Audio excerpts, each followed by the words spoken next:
Well, very excited to be here. What an awesome crowd. Big round of applause for Peter McCormack putting this thing together.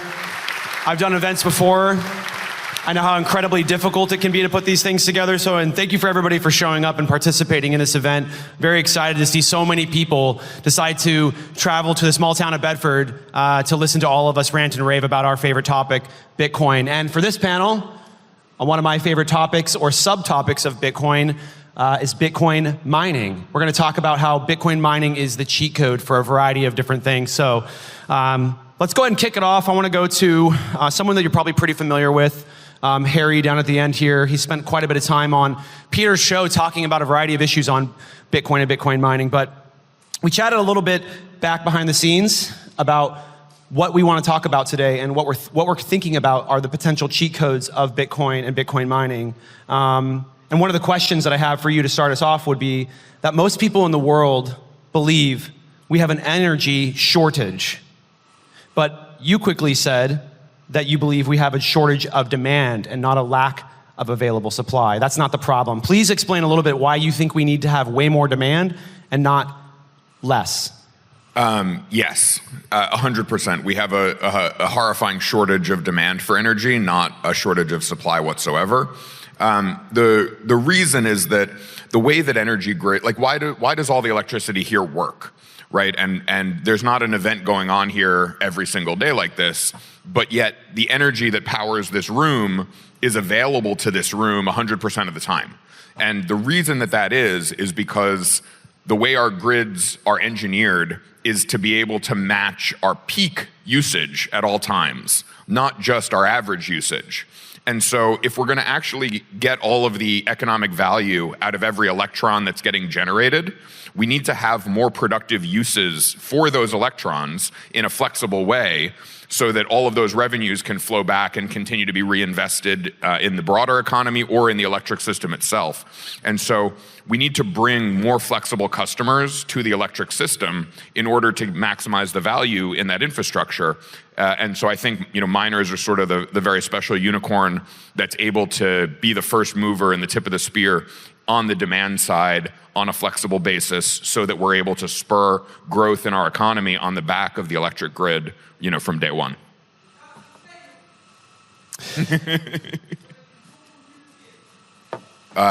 Is that sustainable for normal human beings? Well, yeah. I mean, I think that humanity has been incredibly capable at generating electricity. And the reason that we aren't able to do more of that is because there's been regulatory challenges amongst many other reasons. But yes, we as a human species are going to generate an enormously greater amount of electrons as time goes on, and we're going to be able to put those electrons to work to increase prosperity all around the globe. And it's more than that, though. Hold on, it's more than that. For humanity to be sustainable, we need more energy. It's actually the inverse, right? And if you don't believe me, come visit a village with me in Malawi and I'll show you why, right? There's a reason why we need more energy. And the truth about energy is just like Harry's saying. You have these peak demands from a community. It could be a small community in Malawi, or it could be a big community here in the UK. But you always have this delta of pockets of wasted energy throughout the day, throughout the month, throughout the year. Well, going to the comment of it not being sustainable, it's quite the inverse, right? You mentioned what's happening in Africa, but we also see, just from a purely, green energy perspective, that Bitcoin mining is utilizing very, very diverse energy resources, particularly in the renewable sector. Will, obviously at Iris, that's being a very big goal of your organization, to focus on utilizing underutilized renewable energy assets. So as that being your focus, and in the ethos of cheat code, like what is Iris doing to use Bitcoin mining as a cheat code to be able to utilize energy like particularly wind and solar? Yeah, so I think when we set this business up, a part of the reason for doing so was not just our love for Bitcoin, but we saw a big opportunity in supporting the rollout of renewable energy. So I founded the company with my brother Dan, and he spent a big part of his career building out these renewable energy projects, which are often funded by government incentives. And we've seen a massive build out of these renewable energy, but intermittent generation.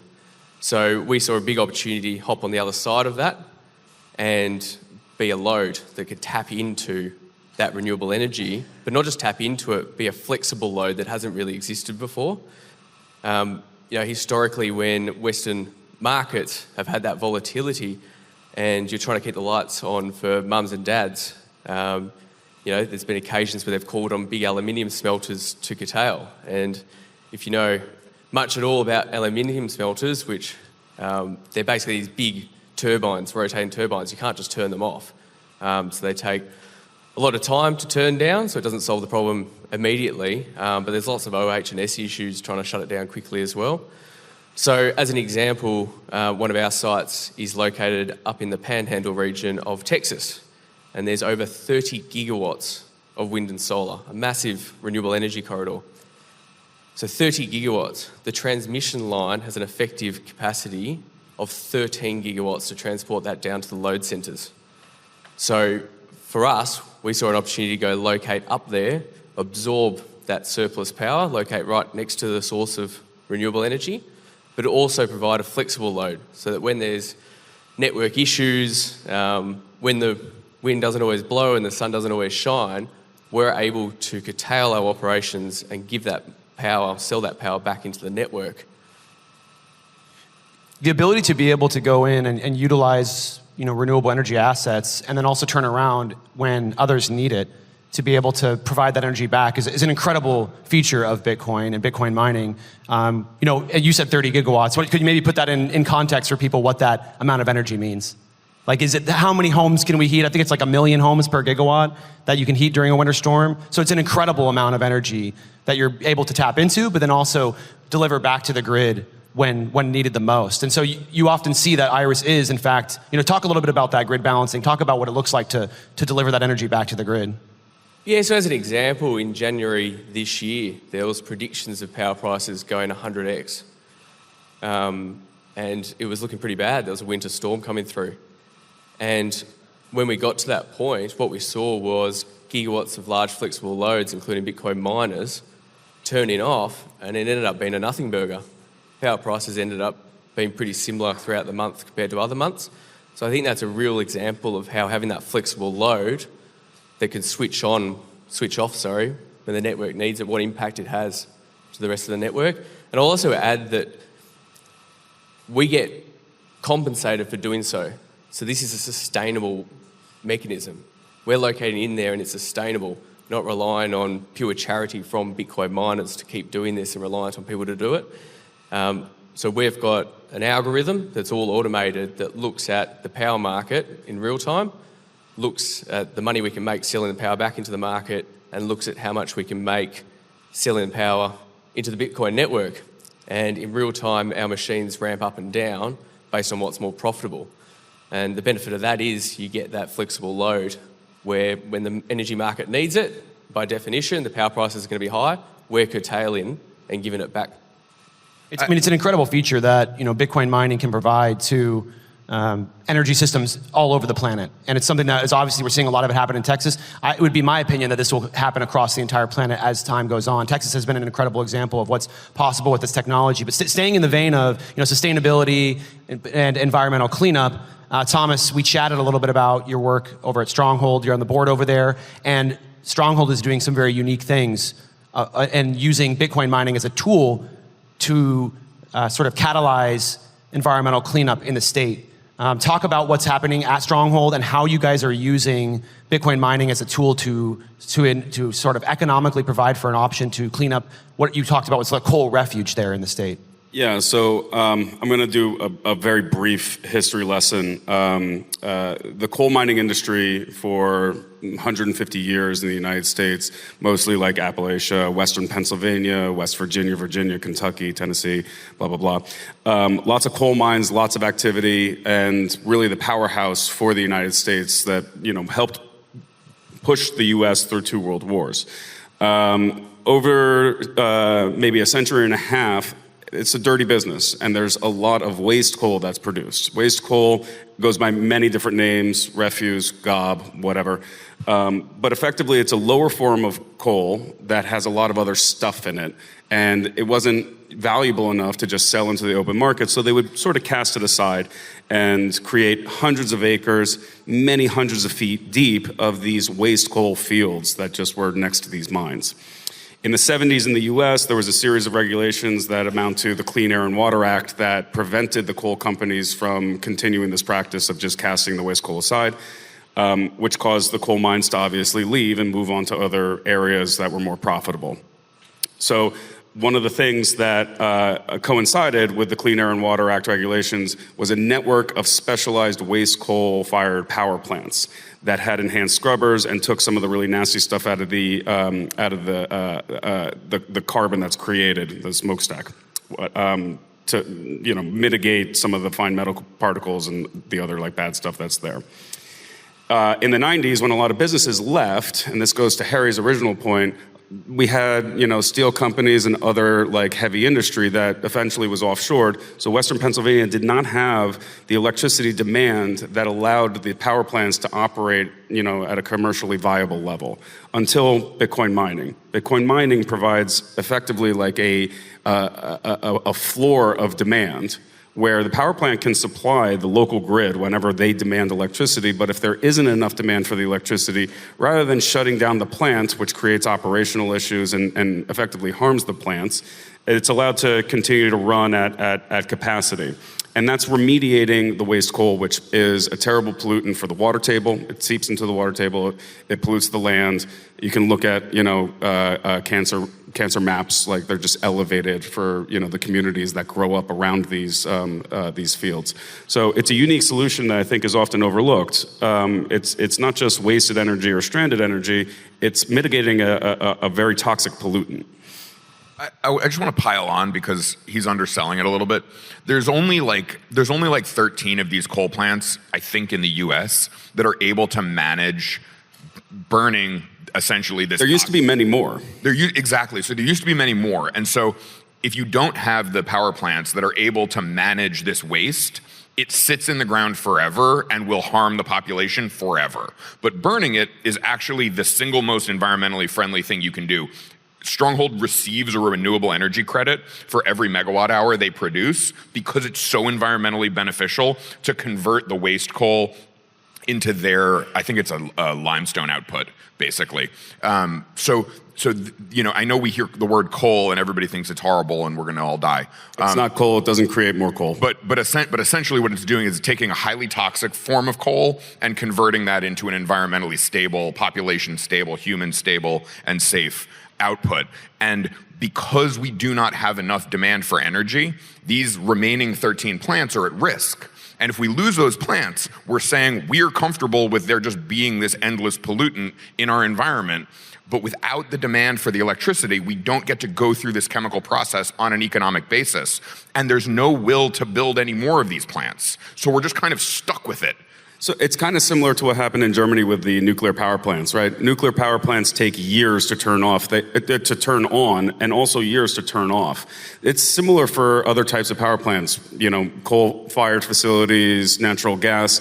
These take months to turn on and turn off, and when you turn them off, like firing it back up when the demand comes back is not an easy process. So it's very difficult to unring the bell, which I think we're sort of seeing play out elsewhere in Europe. Yeah, exactly. Go to Germany and see how great it is. We're talking a lot about demand already. And I want to shift over to Eric because what you're doing. And I want you to explain the magic of what you're doing. I try to explain it to people all the time. It's difficult conceptually to explain. It doesn't often compute in people's brains for more demand equaling cheaper energy. But what you're doing in Africa is truly revolutionary, and I think will have incredible impacts on that continent for years to come. But explain to people how you going in and using Bitcoin mining as a catalyst for energy, not only development, but for the reduction of the price of energy for rural African villages who have never had access to energy before. Talk about how that works and why Bitcoin mining is such a powerful tool for helping you enable those villages. Yeah, so at Gridless, we do two things. We help decentralize the Bitcoin network by making sure there's hash rate in different parts of the world. And secondly, we help push electrification further to the edges in Africa. And the reason why that's important is actually understanding how the business of energy generation works, which I didn't know coming into this, so we kind of figured out along the way, which is it's actually not financially sustainable to build mini-grids in rural Africa. Yet it has the single largest population of unconnected electricity people in the world of, well over 500 million people, right?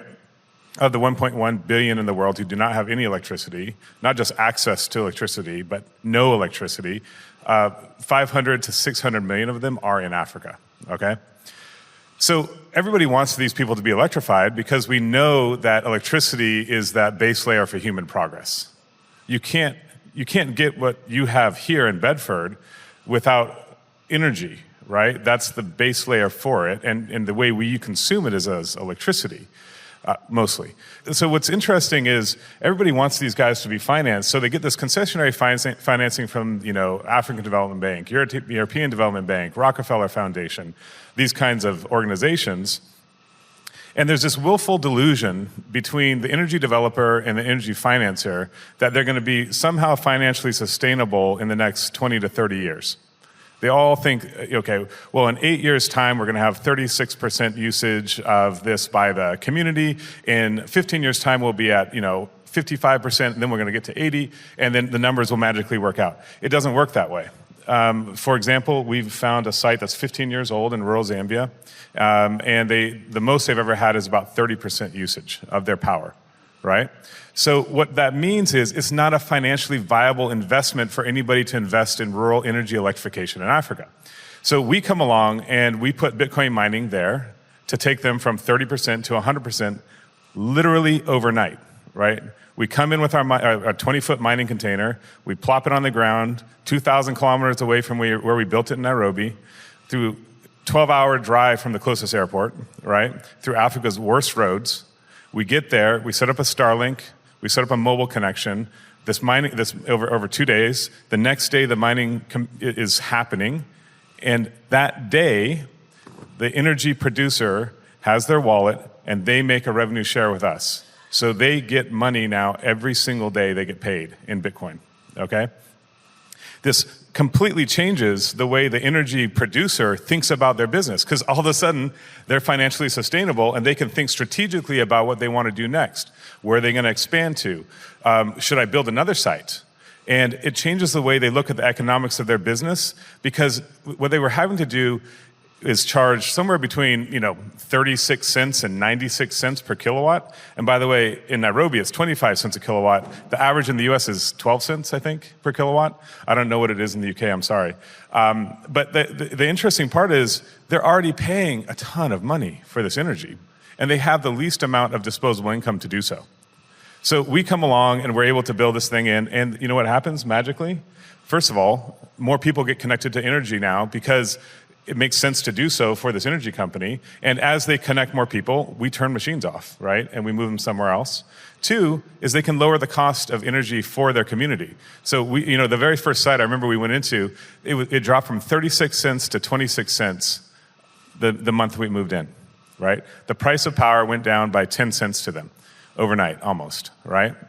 So I think that's the interesting thing about what Gridless is showing, that there's a new model for energy to be developed. And, I think Troy Cross says it best. It's like, Bitcoiners don't just use energy, they pay for energy, right? And that's what we're doing, is we're actually paying for energy. And because of that, these are businesses that are financially sustainable. And that means that more people can be connected to energy at a lower price. And that's good for humanity. Big round of applause, please. There's certainly a lot of things that Bitcoin mining can do that a lot of other users of energy cannot. This is something that me and you talked about here. And you previously, just recently, called it the unicorn of energy. Talk a little bit about it, what it means to be a unicorn, and what are some of the things that Bitcoin mining can do that other buyers of energy cannot? Yeah, I think, to me, this is, there's three factors that are critically important to Bitcoin mining's unicorn status. The first is completely indiscriminate regional aptitude. So typically, if you're a huge, I don't know, an automotive plant, you have to be by a highway, and there needs to be a school system and a hospital system and infrastructure that can support the 1,000 jobs that are now coming to this area. And it's a big kind of complex exercise to make sure that you can support a manufacturing plant of that nature. But for a Bitcoin miner, we don't need any of that. We'll go to your most rural place. We'll go to your most off the beaten path place. We don't need any of that additional infrastructure and support in order to be able to offtake that same amount of power or more. The second is that we don't use very much land. And so when we look to go build a new site, our rough metric is somewhere between 10 and 20 megawatts per acre. So what that means is that like somewhere between 10 and 20,000 households worth of power per acre. And so we're not coming in and saying, oh, we need 2,000 acres to build a solar farm, or we need, some huge amount of land disruption in order to be able to handle this type of load. And so we've got geographic diversity, we've got density, and then we've got complete and comprehensive flexibility.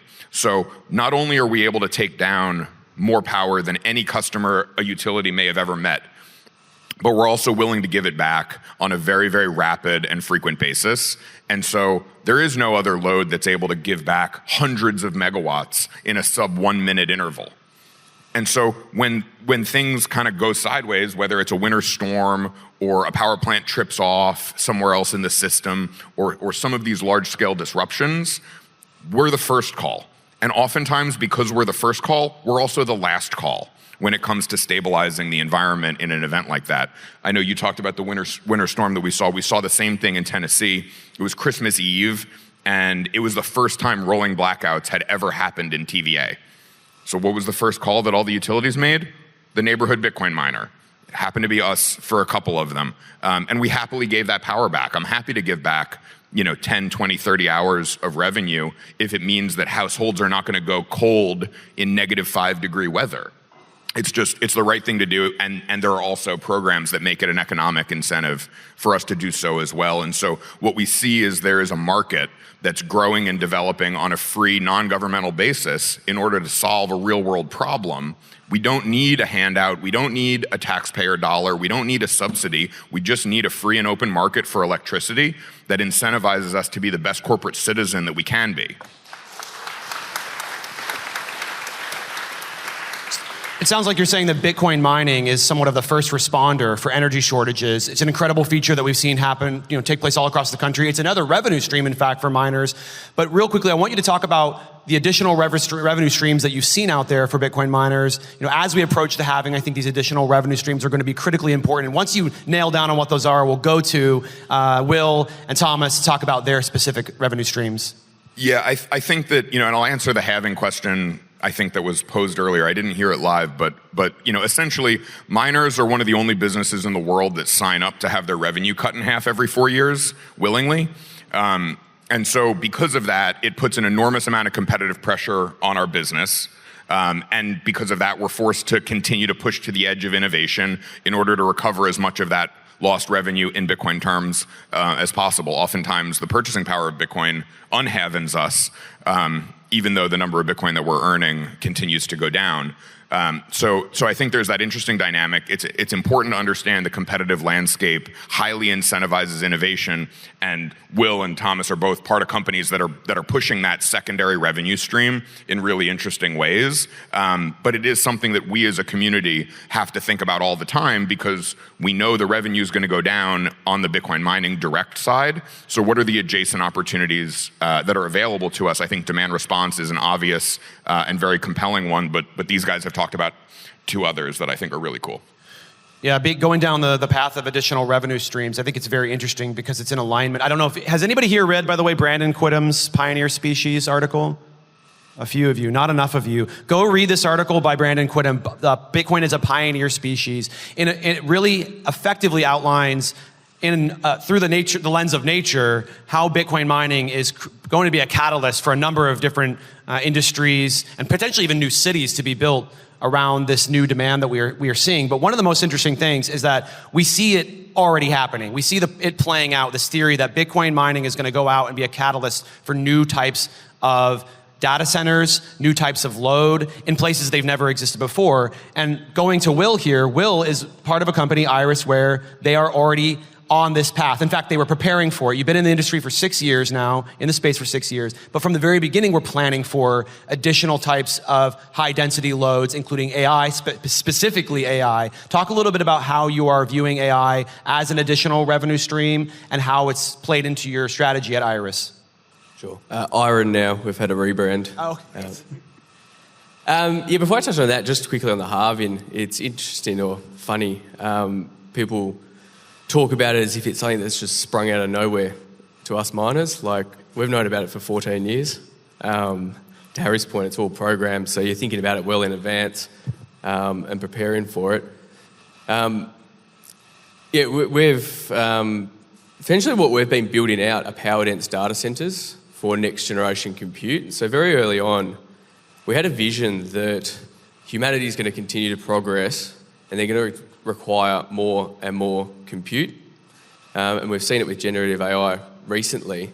But it's a different type of compute to in the past, where this is raw computing power to process all sorts of workloads. And if you look back, the last decade or two, we've seen massive build-out of hyperscale data centres. So these are big data centres in capital city locations, where you're close to customers, so it's low latency. They've got high reliability because they're connected into corporates, hospitals, governments. They just can't go down mission critical. And what we foresaw was a bifurcation in the data centre industry, where you'd start seeing the need for raw compute power that was better situated close to the source of low-cost renewable energy, but in purpose-built data centres that can handle this workload. So one metric I'll give you that is often referred to in the data centre landscape is rack density. So if you imagine a rack in a data centre, which is kind of 6 foot, 7 foot high, a few feet wide, it's how much power sits within that confined space. So traditionally, legacy data centres are around 5 to 15 kilowatts. It's kind of changing quite a bit. We're operating at 70, so much higher, and we've designed for that. The new NVIDIA GPUs, so everyone's probably heard about NVIDIA recently. The ones they're selling, they recommend around 40, maybe a bit more, 40 kilowatts per rack. So all of a sudden, we're operating at 70, we're coming down to 40. Traditional data centres, a bit stuck trying to have to figure it all out.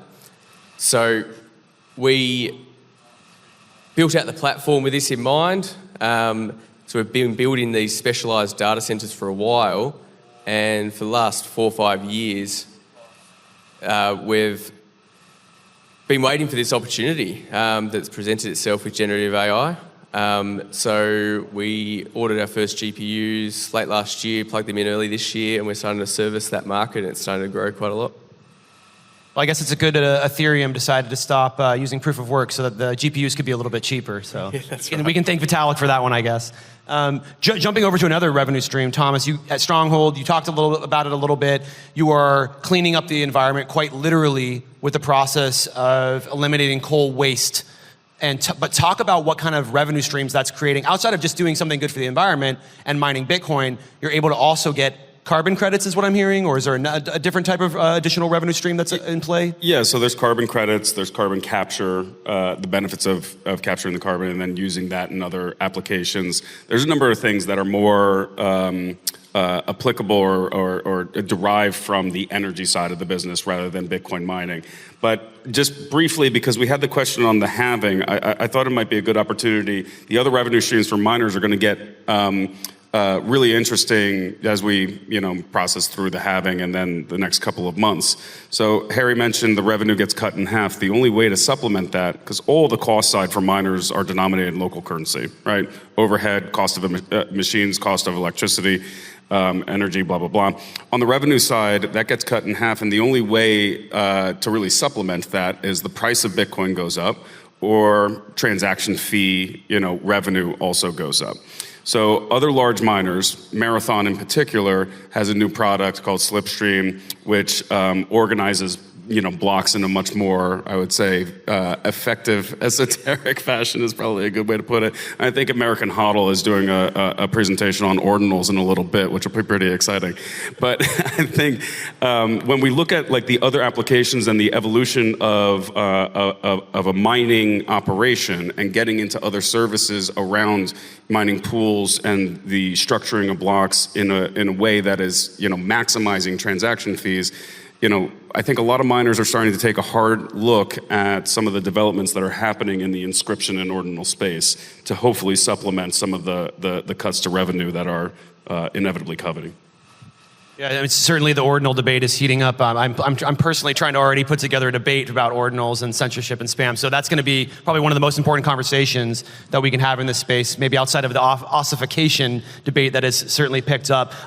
We have about 5 minutes left on the panel. I want to go back to you, Eric. Something that you said earlier, what I really want to hone down on, you talked a little bit about it, this idea that you're going into rural parts of Africa where they've never had energy before, and now for the first time ever, they have access to energy. Talk about, like, you are there on the ground. You're seeing this happen. You're seeing people go from zero energy to all of a sudden having access to maybe not abundant energy, but certainly low cost enough to begin improving their lifestyles and improving their quality of life. Talk about what that looks like when someone goes from having no energy to have all of a sudden having access to energy. How many people here have been to Africa? Can you just raise your hand if you've been? Okay, so a good chunk of you have. If you get to rural Africa and the power goes out, or you don't have power, the sun goes down, it's dark. Right? It's very dark. And so one of the first things that you have is you have an increase in security when people have energy, right? Because they have electricity, there's lights, and there's additional security. What else you get is kids are now not studying over a paraffin lamp. They're now using an LED light bulb. When a community first gets energy, they don't spend a lot of money. They get LED light bulbs and they charge their cell phones, right? So it's not a big uptake of energy. It takes years before you buy a refrigerator or something, right? You get the health center, the clinic can stay open at night now. Before they had to shut down when the sun went down because otherwise you're delivering babies with flashlights and cell phone flashlights, right? There's all these things. You can now irrigate easier. You used to have to go 15 kilometers to have your maize milled. Now a maize mill is in your community, and you can just do that more efficiently. So everything improves, right? On that practical level, and it has a huge change in that community. And I think the real question we should be asking as we look at this, at the way this, I never would have thought of it as a silver bullet even when we started the company, but it feels like it is. With Bitcoin mining being added to energy, is there a reason why we're not financing new energy bundled with Bitcoin mining across multiple parts of Africa at the same time? There's abundant renewable energy, whether it's wind, whether it's hydro, whether it's geothermal, whether it's biomass, and we work on 3 of those currently, right now, across 3 countries. There's abundance here, and there's a great case for investment with really good returns, not 20 to 30-year returns, but 5 to 7-year returns. And so I think there's something about, you can do good and make good money at the same time because this dichotomy exists.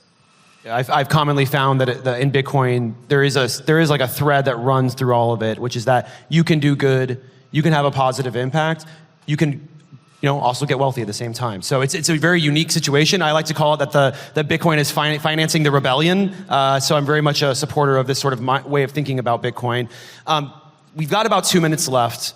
There's a really interesting question that we commonly get in the Bitcoin mining world. We all can see where Bitcoin is going. We can see that the energy world and the Bitcoin mining world are seemingly coming together. But the question is, and we have about 2 minutes left, so it'll be maybe a 30-second answer each.